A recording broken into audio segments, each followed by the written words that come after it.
శ్రీమాత్రే నమః. కలిసి ఉంటే కలదు సుఖం. అక్షరాల ఆణిముత్యం. ఈ కథ వింటే ఉమ్మడి కుటుంబాలలో జరిగే విషయాలు, ఉమ్మడి కుటుంబం వ్యవస్థ అప్పట్లో ఎందుకు అంత సంతోషంగా ఉంది, ఇప్పుడు ఉమ్మడి కుటుంబాల వ్యవస్థ ఎలా ఉంది అన్నీ తెలుసుకోగలుగుతారు. ఒక్కసారి వినండి. వంట చేసుకుంటూ పని చేసుకుంటూ కూడా ఈ కథను వినవచ్చు. స్త్రీలకు మంచిని కూర్చే కొన్ని విషయాలు ఇందులో ఉన్నాయి.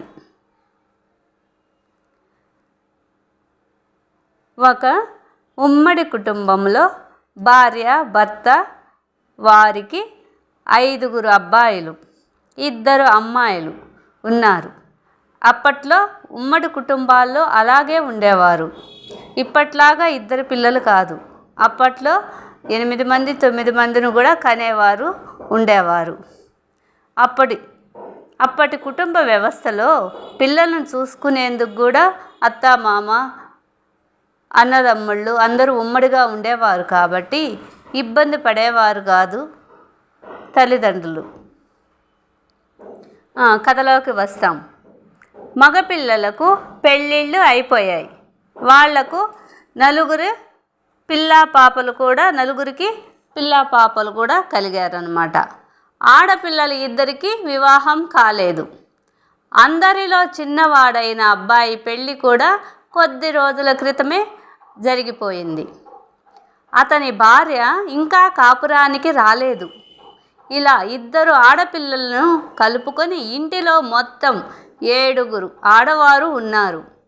వాళ్ళు తలంచుకుంటే అందరూ కలిసి ఇంటి పని చక్కగా చేసుకోగలిగేవారు. కానీ వారి మధ్య పరస్పరం సయోధ్యత ఉండేది కాదు. ఎప్పుడూ కీచులాడుకుంటూ ఉండేవారు. ఒకరినొకరు అసూయతో చూసుకోవటం, ఇంటి పని నుండి తప్పించుకోవటం చేసేవారు. వారిలో ప్రతి ఒక్కరికి ఒకటే ధ్యేయం ఉండేది. అదేమంటే తక్కువ పని చేయాలి, ఎక్కువ విశ్రాంతి పొందాలి. వచ్చిన కొత్తల్లో ప్రతిదినము వారు పరస్పరము తగులాడుకుంటూ ఉండేవారు. ఇంట్లో అశాంతి, కొట్లాట్లు రాజ్యమేలుతూ ఉండేవన్నమాట. ఇలాంటి పరిస్థితుల్లో అందరిలో చిన్నవాని భార్య కాపురానికి వచ్చేసింది. ఆమె మంచి ఇంటి నుంచి వచ్చిన అమ్మాయి. ఇంటి నుంచి వచ్చిన అమ్మాయిలు మంచి భావాలతో ఉండేవారు. ఎంతోమంది ఆడవారు ఉన్నారు ఈ లోకంలో. అందువల్లనే ఈ కలియుగంలో ఇంత మాత్రం ధర్మం నడుస్తుంది. ఆడవారిని తక్కువ చేయకండి. ఆడవారు పడే పాటలు ఎవరికీ అర్థం కావు, అనుభవించే వారికే తప్ప. ఎప్పుడు కుటుంబ శ్రేయస్సు గురించే ఆడపిల్ల కానీ, తల్లి కానీ, అత్త కానీ కుటుంబ శ్రేయస్సు గురించే ఆలోచిస్తూ ఉంటుంది.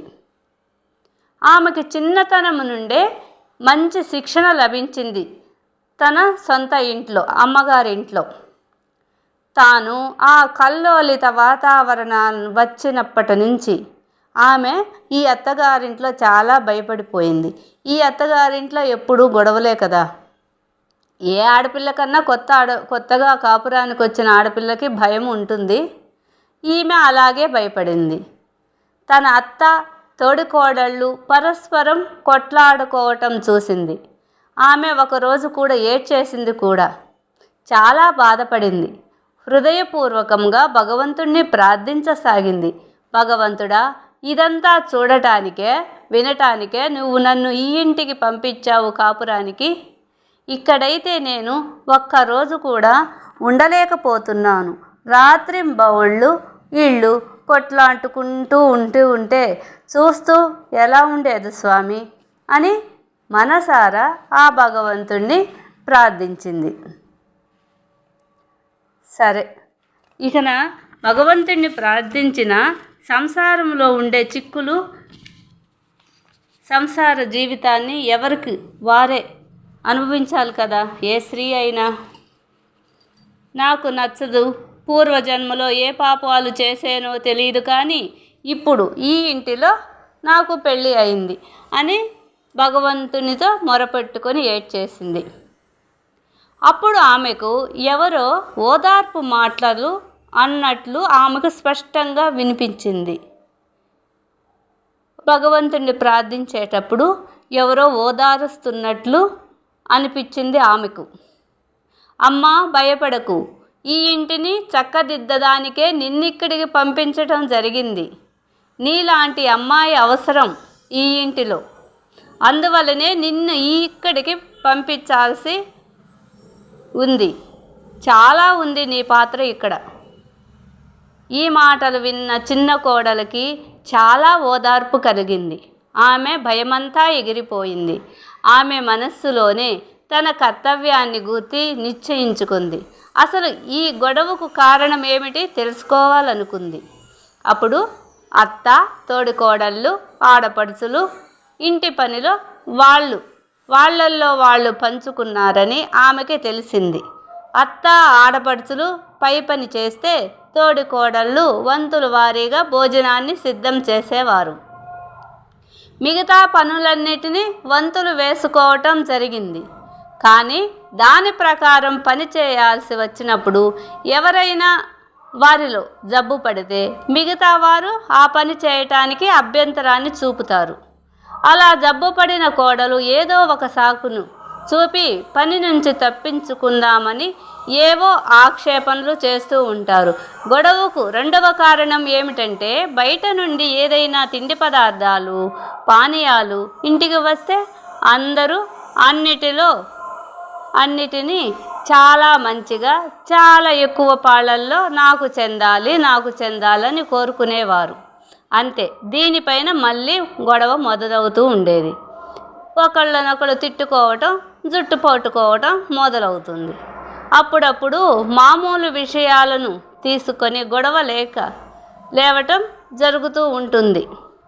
ఎప్పుడైనా ఒక సోదరుని కొడుకు మరొక సోదరుని కొడుకుతో కొట్లాడటం జరిగితే దానిపై ఆ ఇద్దరు పిల్లల తల్లులు ఒకరినొకరు చిన్న పెద్ద లేకుండా తిట్టుకోవటం మొదలు పెడతారు.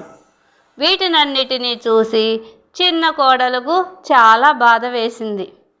భగవంతుని ఆదేశాన్ని విన్నప్పటి నుండి ఆమె గొడవలకు ఎలా పోగొట్టాలా ఈ గొడవలను అనే ఉపాయాన్ని ఆలోచించసాగింది.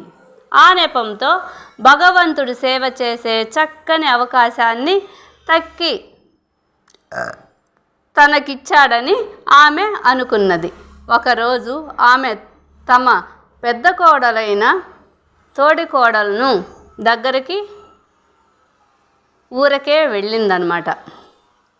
ఆ రోజు పొద్దున వంట చేసే వంతు ఆమెది. ఆమె తోడికోడలతో అన్నది, అక్క, నేను మీ అందరిలో కన్నా నేనే చిన్నదాన్ని. నేనుండగా మీరు వంట చేయటం నాకు మంచిది అనిపించట్లేదు.